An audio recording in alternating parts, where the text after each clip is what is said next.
When Secret World Legends first launched, Reddit and the forums were alive with a lot of negativity. There were a lot of valid complaints about loot drops, to dressing room issues, to exchange issues, and to confusion about the free to play model, and even difficulty of dungeons. However, with the announcement of patch 2.0.1, it looks like Funcom has actually listened to quite a few people and have made some significant quality of life changes. And I'm only going to take a couple minutes here to go over them. Now they are due, or it is due. The patch is due to launch on Wednesday, the 6th of July, 2017. So just a couple days away, and hopefully these changes will be good. First, I want to start off by going through. So I'm going to start with the dungeons. They are introducing the Elite Dungeon system on Wednesday. So basically what that's going to be is you're going to have, once you hit level 50, you're going to hit a second option. Instead of just story mode dungeon, you'll have what they call the Elite Dungeons. And they're going to be divided into 10 different tiers for you to play with. Now here's the issue though, and this is a concern that I have, is the way it's going to work is you can pick the level of difficulty of the dungeon, but you cannot pick the dungeon. I mean, I think even with a prefix party, you can't do that. So I guess unless you go to it. But other than that, no, it's not going to allow you to do that. So, that could be an issue. Well, I mean, they could run into the same problem. My concern is they will run into the same problem that I've seen in WildStar, where you'll have a group zone into a dungeon and automatically fall apart because either one, the dungeon is considered too long to be efficient, or two, the perceived difficulty of that dungeon is just too much for the group to think they can handle. So hopefully that won't be the case, but I see that as being a very potential problem. Another big change that they've made to the dungeons is that they've adjusted the loot tables for the chest in the story modes and higher. So everybody was just getting distillates.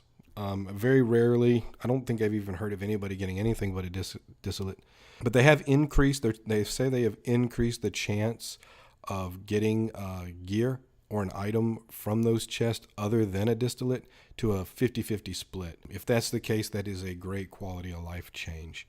They've also said that they have significantly increased the rare chest, or the spawn rate of the rare chest in the story dungeons.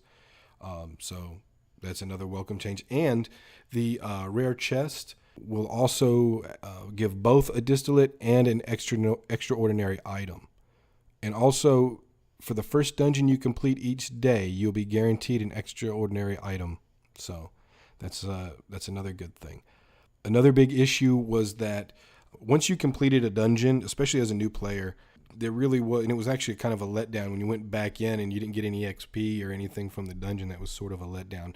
And not only that, but if you're only getting distillates from the chest, it would just compounded the problem of not feeling rewarded for actually doing it. But they are adding XP to the repeatable dungeon missions, so that's a very, very good change as well.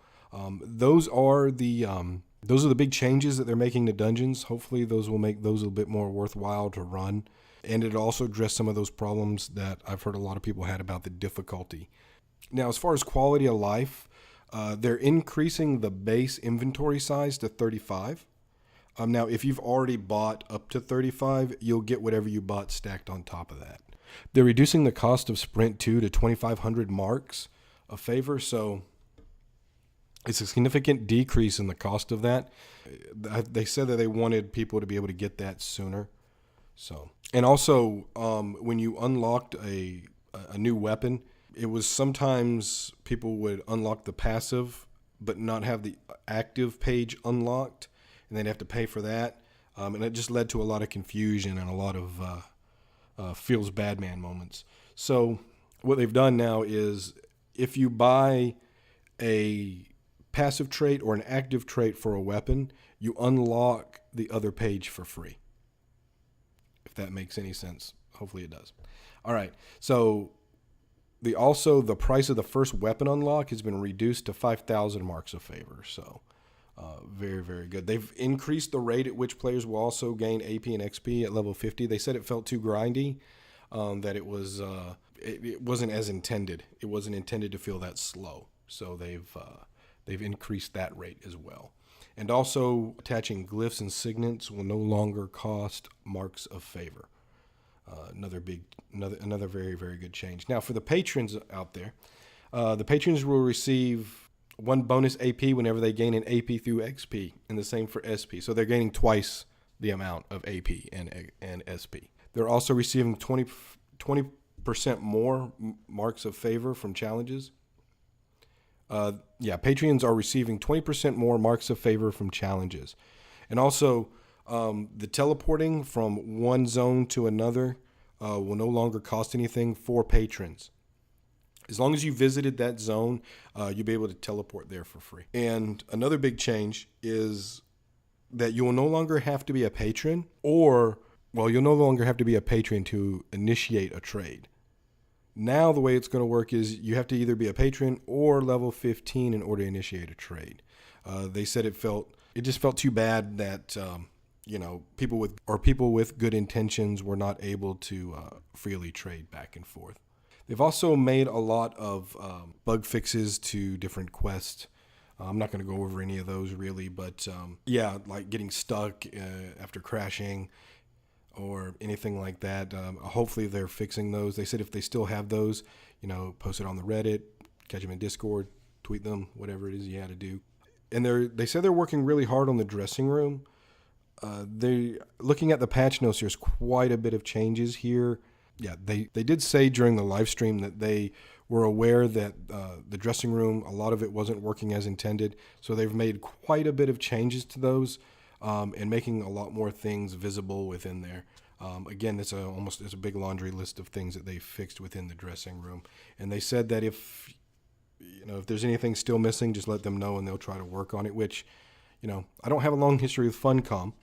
Haven't played many of their games. I just started playing Secret World Legends, but just judging from the amount of time it took them to come out with this patch in response to some community negativity that they thought was justified, I see no reason not to at this time.